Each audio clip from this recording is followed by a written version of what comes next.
Hi everyone. I want to show you a couple more steps in the process of making your little emoji assignment.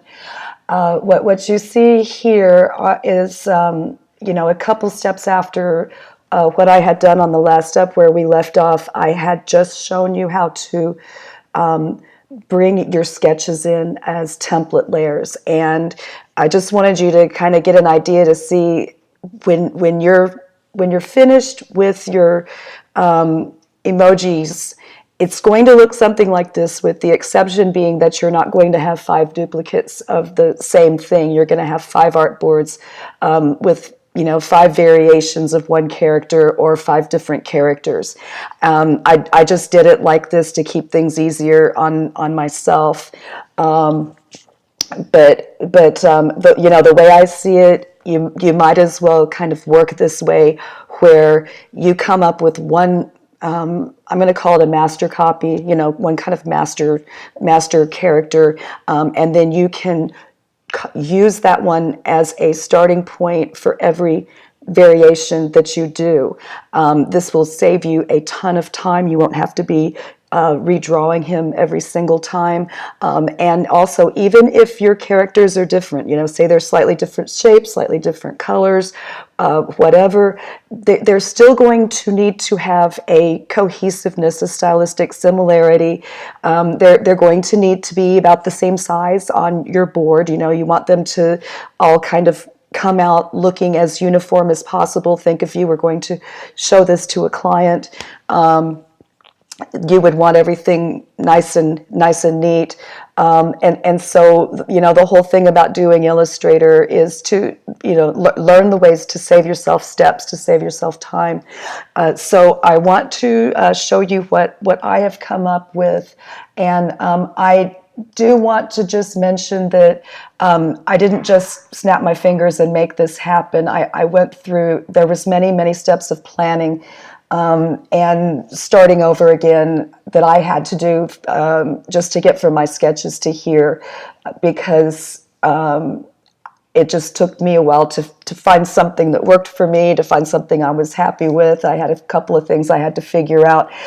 So I wouldn't be surprised if it's that the same with you. I do think you need to keep these guys simple, unless you're really already experienced with Illustrator and you want to challenge yourself a little bit. That's fine, go right ahead. But if this is a new program for you, I really think the simpler the better, because even something simple like this, there's so many different decisions that you have to make. So let me show you just kind of back to the beginning where we were. These are my little templates, or my little sketches, and I really kind of, I think in the end, wish I had spent more time drawing them by hand, because they were still very rough. They're very loose when I loaded them on the board, and that made more work for me in Illustrator. Trying to perfect some things. So I know some of you are going to have more comfort with hand drawing than others, but if you do have any confidence at all in your drawing skills, the more, I won't say detail, but I would say structural corrections you want to make, the tighter that you can make it, the more you're not going to have to think while you're doing Illustrator so much as just kind of trace and copy something that you've already done the thinking on. And most artists, I think, like to do that thinking on paper. But anyhow, let me go ahead and show you. We're going to also pretend like I have 5 different sketches here. I can see now that I've got some duplicates, but these are just stand-ins for the real thing. To get to this point, which honestly this isn't even the final version. I came up with some other versions after I came up with these that I like better, and so I'm going to actually set these aside and show you what I have over here. I created a layer I went ahead and just called it master copies. This is just a little bit of what I did. I really did spend quite a bit of time just experimenting with things, trying things out, deciding I liked them, deciding I didn't like them. And my thing with any kind of putting any kind of time into something like this, if you're going to put a whole lot of time into it, you want to make sure that you don't lose any of your work. And and lots of things can go wrong. But you can get tired, and you can not be paying attention to what you're doing, and without even knowing it, you could easily delete, a couple hours worth of work. And so I'm kind of very superstitious about this when I work, and I'm always under the mindset you can't have too many backup plans. And so what I have is, first of all, just a little area of spare parts over here off to the side. Before I'm even all that worried about, what I'm going to put on my boards over here. I'm trying things out over here. It's working, okay, keep it. No, it's not working, okay, delete it. But then once I get something that I'm happy with, I want to make sure that I don't do anything. I don't want to mess it up. And so I am going to keep that. This is actually the one right here that I think I'm the happiest with, this little guy right here. He's probably going to be more like my final copy. Whoops, I don't know why it's moving around like that. But anyway, I'm going to have him on a completely different layer. Once I've figured out what I'm doing with this little guy, I'm actually going to copy him and paste him onto a different layer, and then I'm going to lock this master copies layer and just come back to it if I need to get something off of it. Basically, what I would do is after. Let me show you this. Let me go ahead, and I'm going to do a very quick sketch of how I got to this point, and I might do another one later that's a little bit more detailed. But let's just say, okay, my little guy is named Mr. Thumb Drive. I just had a thumb drive lying on my desk and thought, oh, I'll just turn that into a little character. so that's what I did. And so, that's kind of, you can see that's kind of what I've drawn right here. I started with a shape tool. There's different ways you could do this. I started out trying to just draw it with my pen tool, and I decided that was not going to look geometric enough for me.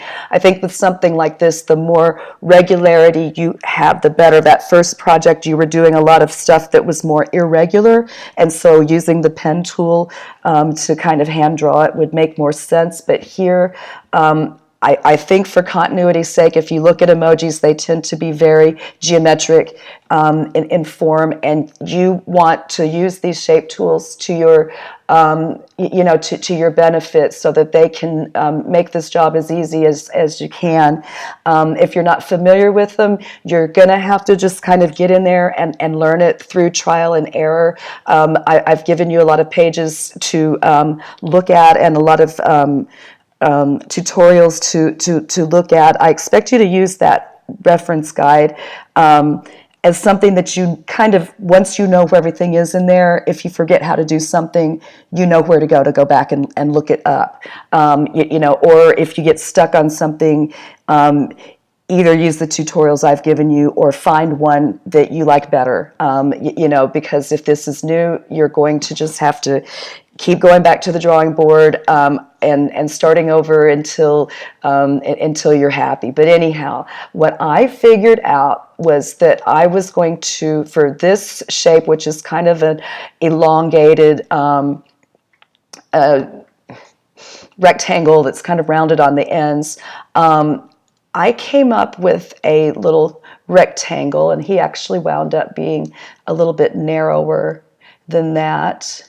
Okay, I'm just going to actually do him off to the side. I don't even really feel like I need to I need to copy, that I need to trace over this at this point.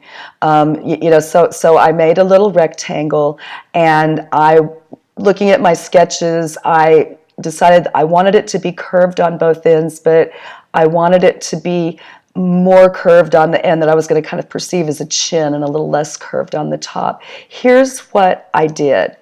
After I made a rectangle, I got my ellipse tool. And this is not a perfect half sphere. This is a, kind of a flattened ellipse. And so I made an ellipse that lined up. Let me zoom in here. I did a lot of zooming in on these two. The best thing to do is just, get comfortable with zooming in and zooming out as much as you need to. Okay, so I put an ellipse so that the ends of it run tangent with the rectangle, right? I duplicated that ellipse like this. Okay, so now I've got this weird looking cylinder that could never be. So I'm going to use my shape builder tool, which is the thing that I think it looks like a little bug. So I'm going to highlight all three of these shapes. And I'm going to, if I get my shape builder tool, you can see that when I just hover over an area, it's reading every area as a separate bit now. And I can just click and drag, and everything that turns gray becomes all one shape. So look, right now, I've already got a cylinder. Of course, that's not what I want today. I want just to have a flat form that is, curved on the ends. And so all I did was use my shape builder tool, and you might want to go back and review that. I did find in doing this, I'm picky, and I think you need to kind of, the pickier you learn to be, the better off you're going to be. I've found that, there's still a couple little boo-boo looking things in here, for lack of a better word. And I like to go in and clean up any unnecessary anchor points. Whoopsies. We want to do it exactly the same on both sides. Let's see here if I can see my anchor points again. So I got my minus anchor point tool, and nope, that's the wrong one. I deleted this one right here. How did I do it right on the other one and I didn't do it right on this one? I don't know. How strange. Okay, well, you know what? I'm going to have to come back to that. It didn't work right on the first try, and I'm recording, so we're going to skip that for now. There we go. No, I think I'm going to leave these like they are. Okay. But I'm not real happy with that, but I think at the end of the day it's not going to show anyway, because I'm going to do some other things to it. Okay, so now what I'm going to do, and this part took me a little bit of figuring out to do, because I'm thinking kind of halfway between the way I would think at drawing something three-dimensional or drawing something very flat, graphic-y. And so there we go. Finally, I got rid of that one that I didn't like. Okay, so I'm going to duplicate this guy. And I'm going to just kind of drag it forward a little bit. And so, basically then what we have is let's think of this as the front and the back of a, three-dimensional but relatively flat little form, like a thumb drive would be. I'm going to make my strokes a little bit thicker so that we can see what we're doing a little bit better. Okay, so what I need to do now is I've got a front, I've got a back. The back is really just, for more than anything, it's just a guide to help me make the correct shape on the top and the side, because we're seeing this from three sides, 1, 2, and 3. And so I had to figure out a way to use this as a guide to trace a form that I could convincingly think of as that top portion of it. And I tried a bunch of different things, and I finally just decided that for me, the easiest thing to do was to just go ahead and use the pen tool and freehand draw some things. So I kind of traced over what I had, and you need to, try to be as even as you can there.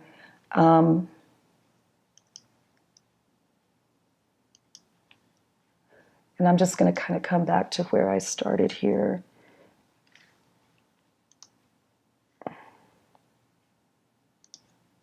Okay, so I just needed to kind of make a solid shape so that it,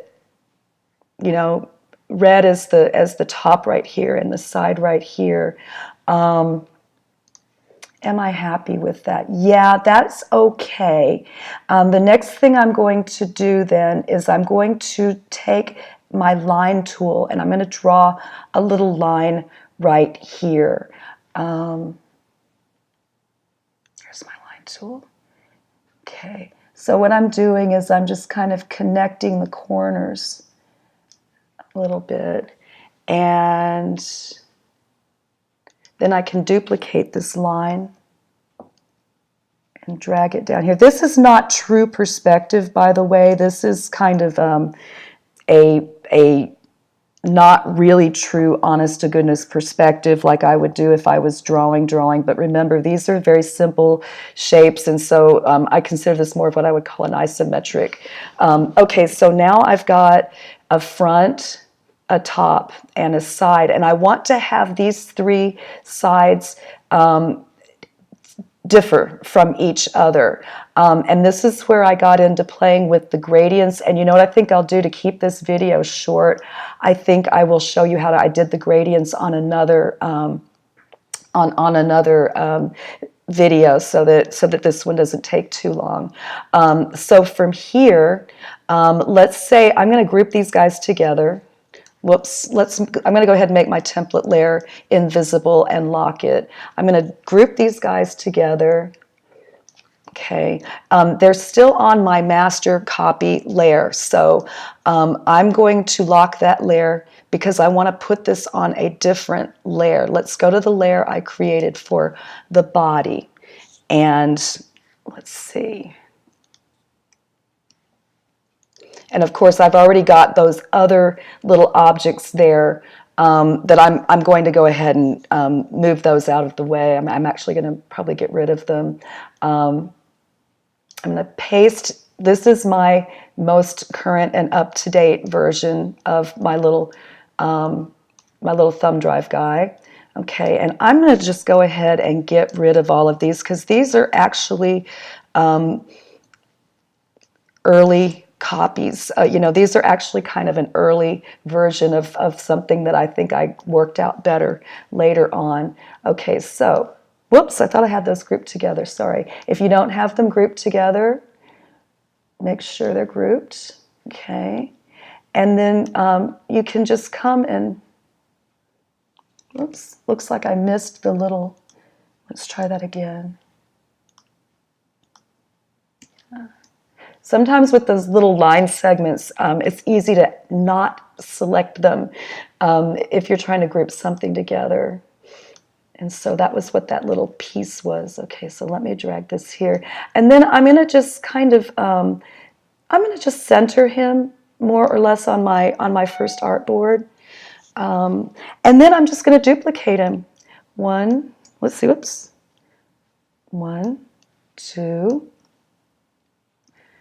3, 4, okay? And to make these all nice and lined up evenly, I can even highlight all of them. And one of the things I asked you to take a look at was the alignment tool. You've got some alignment functions up here in this area, but you also, if you prefer, have an align palette. And I think this just looks a little bit better. And you can say, okay, well, how do I want to, align these? I want to align them kind of all along a central axis so that they're all lined up. I want them evenly spaced, so I clicked the distribute objects right here, and now they're all nice and neat, okay? So, let's see. Okay, so I've got these now. And let's go ahead and say, just to make things a little bit fun so that I have some variation for you guys, I'm going to go ahead and just change the colors of each of these so that I've at least got, okay, I can say, well, I've got a red one and a blue one and a purple one and a green one. And we'll just call that enough variation for mine. But I'd like for you to come up with something a little bit more exciting. Okay, there we go. I'm pretty happy with that. I've done a lot of work. I don't want to screw anything up. I'm going to go ahead and save my work. Okay. And I've already done quite a bit of work on the first layer with my coming up with different faces that I liked. And I know I put the little hard drive thingy sticking up out of the top of this one. I'll show you that on another video. But let me go back to my master copies layer, and I'm going to copy one of my faces. Okay, and again, I'm going to lock that layer, come back to my body layer, whoopsies, and paste it. Paste it in front, make sure it, and he came over here on the side, so we want to put him there. And then I'm just going to do the same thing, just duplicate him. And I'll just use my alignment tool. Whoops! Got to be careful. Use my alignment tool to get them all in a row. Distribute them. Just got to make sure I've got the faces only. Let's see. Okay. Whoops. Let's try that again. I did something wrong.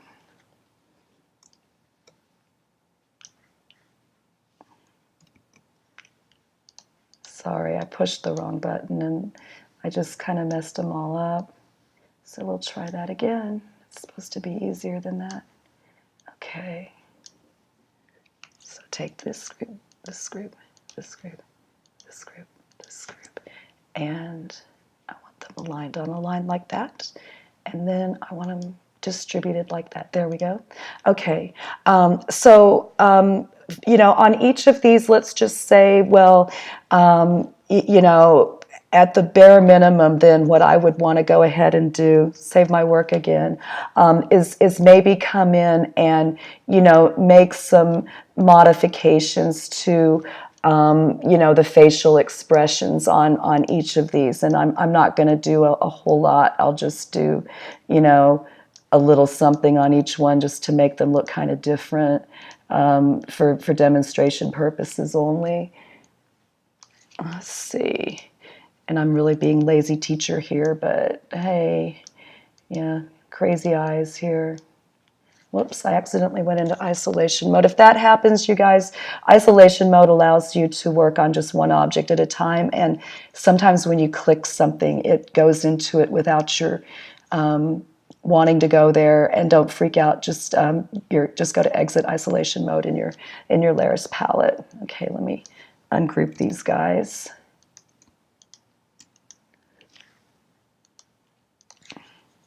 And let's see, I'll just kind of, no, they didn't ungroup, did they? There we go. There, make his nose a little lower, and I'm just going to make his mouth a little wider. He's laughing. There I am in isolation mode for that one. Okay, so definitely not my best work here, but just so I can get to the next step, I think this is good enough to show you. Okay, so I've got 5 different little guys. So I'm going to close out here, and then I'm going to start the next video to show you how I want to get you from your completed artboards into the PowerPoint, and then after that, I'll come back and do some more detailed videos about how I, did the gradients and stuff in this one.